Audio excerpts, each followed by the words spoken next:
Good afternoon everyone. मेरा नाम निकिता थापा है। मैं सिलीगुड़ी तराई बीएड कॉलेज एवं Siliguri primary teachers training college की 3rd सेमेस्टर की ट्रेनी हूँ। मेरा मेथड पेपर हिंदी है।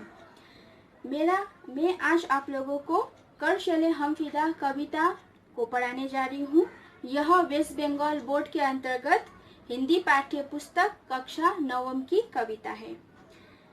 इस कविता के कवि है कैफे आज़मी जी और मैं कैफे आज़मी जी को के बारे में कुछ महत्वपूर्ण विषय को बताना चाहूँगी। कैफे आज़मी जी का जन्म 14 जनवरी सन 1919 में हुआ एवं आपकी मृत्यु 10 मई 2002 में हुई। आपकी प्रमुख रचनाएं जैसे आवारा सजदे, इनकार, आखिरी सौ इत्यादि है। आपने सामाजिक संदेश के लिए भी अपनी लेखनी का प्रयोग किया है। तो सबसे पहले मैं प्रश्न को पूछना चाहूंगी, देश की रक्षा कौन करते हैं? देश की रक्षा सैनिक करते हैं। देश पर कुर्बान होने वाले को क्या कहते हैं? देश पर कुर्बान होने वाले को शहीद कहते हैं। कविता में जाने से पहले मैं एक महत्वपूर्ण विषय को बता दूं। इस कविता की रचना 60वें एवं 70वें दशक के मध्य भारत एवं चाइना युद्ध के दौरान सीमा पर कुर्बान हुए देश की रक्षा के लिए जो सैनिक अपने मर गए उन्हें श्रद्धांजलि देने हेतु और साथ में जो सैनिक लड़ रहे थे उनके हौसला अफजाई के लिए इस कविता की रचना हुई है। तो आइए हम कविता की ओर आगे बढ़ते हैं। जैसे कि आप देख पा रहे हैं यहाँ पर पद 1, कर चले हम फिदा जानो तन साथियों, अब तुम्हारे हवाले वतन साथियों। सांस थमती गई, नब्ज जमती गई, फिर भी बढ़ते कदम को न रुकने दिया। कट गए सर हमारे तो कुछ गम नहीं, सर हिमालय का ना हमने न झुकने दिया। मरते मरते रहा बागपन साथियों, अब तुम्हारे हवाले वतन साथियों। तो इस पंक्ति के माध्यम से कैफे आज़मी जी ने सैनिकों की मनोदशा को व्यक्त किया है। जैसे कि हम यहाँ पर जान पा रहे हैं, सैनिक बता रहे हैं कि हम जाते जाते हम अपने जानों को इस देश की रक्षा के लिए दे चुके हैं। अब ये देश तुम्हारे हवाले है मेरे देशवासियों।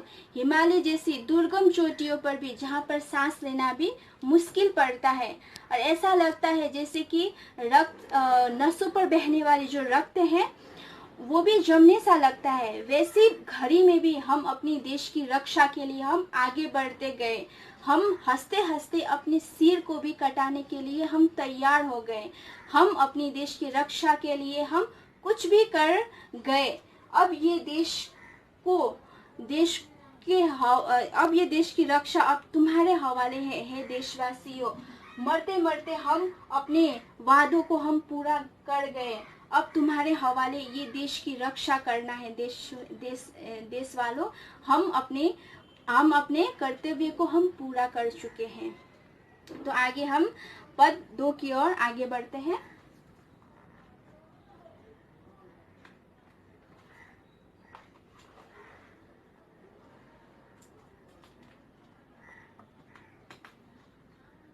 जैसे कि आप देख पा रहे हैं, जिंदा रहने के मौसम बहुत है मगर जान देने की रुत रोज आती नहीं।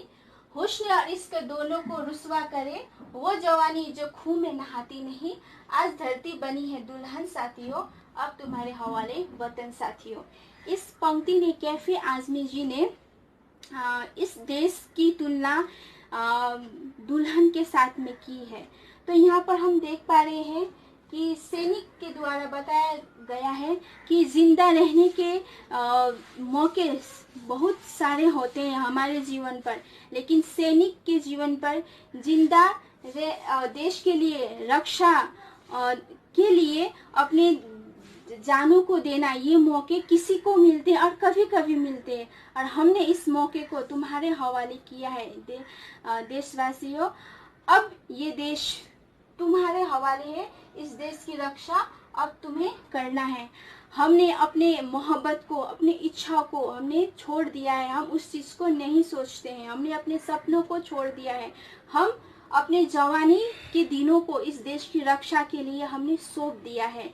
अब आगे में इस धरती रूपी इस दुल्हन को, इस धरती रूपी माता को अब तुम्हारे हवाले हमने सौंप दिया है। अब आगे तुम्हें इस देश की रक्षा करना है। ये देश अब तुम्हारे हवाले है। मेरे देशवासियों, हम अपने आप को तुम्हें और तुम्हारे देश के लिए दे चुके हैं।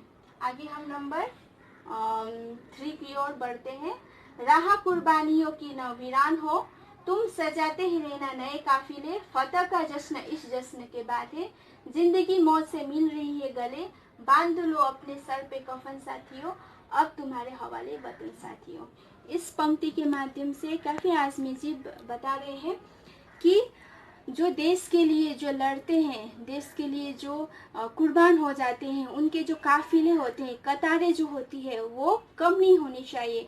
अगर एक कतार अगर आगे बढ़ रही है तो दूसरी कतार लगनी चाहिए। यहाँ कहने का मतलब है कवि का कि देश की रक्षा के लिए आने वाले जो इंसान है, जो सैनिक है, देशवासी, आप लोगों को कमी नहीं होनी चाहिए। देश के लिए आप आगे बढ़ना है और हमें जश्न तब करना है जब हम इस देश की रक्षा कर चुकेंगे, यानी कि हम इस देश की रक्षा करके हम जश्न को मनाएंगे। हम अपनी जिंदगी को हम मौत के हवाले दे रहे हैं। चाहे हम आगे बढ़ते हुए देश की रक्षा करते हुए हम मर भी गए तो क्या हम अपनी देश की गर्वों की रक्षा करेंगे। हम अपने सिर पर, यहाँ पर कहने का मतलब है कि हम अपने आप की कफन बांधकर हम अपने आप को देश की रक्षा के लिए हम दे रहे हैं। अब मेरे देशवासियों, मेरे भाइयों, मेरे बंधुओं, अब यह देश तुम्हारे हवाले है। इस देश की आन की मान और शान की रक्षा करना अब तुम्हारा कर्तव्य है। मेरे देशवासियों, अब हम ये देश को तुम्हारे हवाले सौंप दिए। ये देश को अच्छा बनाओ। ये कहकर सैनिक की मनोदशा को यहाँ पर कवि द्वारा बताया गया है।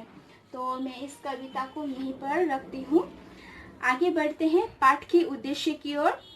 प्रस्तुत कविता के माध्यम से कवि ने देश के लिए लड़ने और कुर्बान होने वाले सैनिकों को श्रद्धांजलि देते हुए देश की रक्षा पर न्यौछावर होने वाले सैनिकों की मनोदशा का बड़ा ही ओजपूर्ण चित्रण इस कविता के माध्यम से हुआ है।